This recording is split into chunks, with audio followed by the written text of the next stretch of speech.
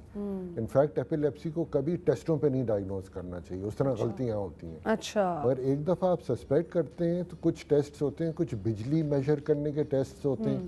ایک ہوتا ہے ای ای جی, جس طرح دل کا ای سی جی ہوتا ہے, برین کا الیکٹرو انسیفلوگرام یا ای ای جی ہوتا ہے. اس سے ہمیں الیکٹریکل ابنارمیلٹیز کا پتہ چلتا ہے.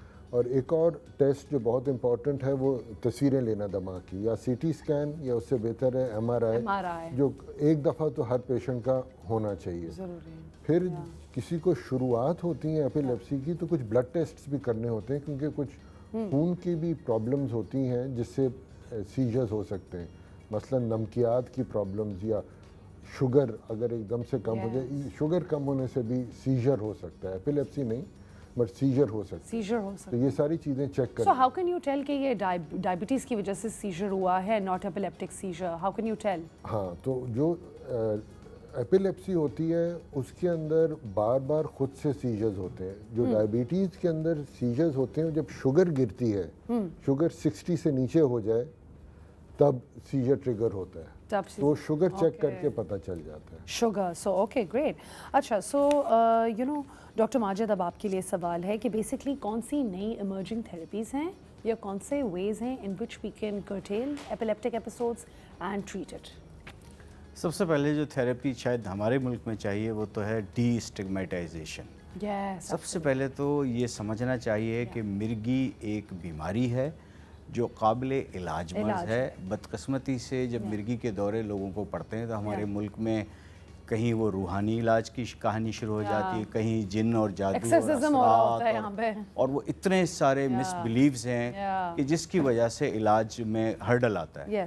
میں پچھلے ہفتے ایک پیشنٹ ایسا دیکھا ہے کراچی شہر کا کہ مرگی کا مریض 16 سال سے مرگی ہے اور پہلی دفعہ کسی ڈاکٹر کے پاس پہنچے ہیں. وہ اب یہ کتنا بڑا, اور 16 سال بعد بھی نوبت کیسے آئی؟ وہ بھی ایسے کہ کسی نے بار بار ان کو سمجھایا اور کہا کہ نہیں یہ بیماری ہے, علاج کرائیے, بیماری علاج کرائیے.